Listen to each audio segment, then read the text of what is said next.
वारकऱ्यांच्या वेशभूषेतील लहान मुले, विठ्ठल रुक्मिणीचा वेश धारण केलेले चिमुरडे, कोणाच्या खांद्यावर भगवा पताका, कोणाच्या कपाळी गंध लावण्यात दंग, काही टाळ मृदुंगाच्या तालावर धरलेला ठेका आणि मुखामध्ये विठू माऊलीचा गजर करत सिद्धटेक परिसर भक्तिसागरात रंगला होता।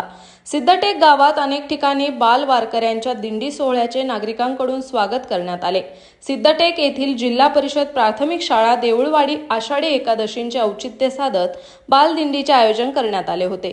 टाळ मृदुंग आणि विठू नामाने पालखी मार्ग शिक्षकांनी या बालदिंडीचे योग्य नियोजन केले होते। तुळशी पताका आणि टाळ घेऊन विठ्ठल भक्तीत रममान झालेल्या विद्यार्थ्यांनी साऱ्यांचे लक्ष वेधले।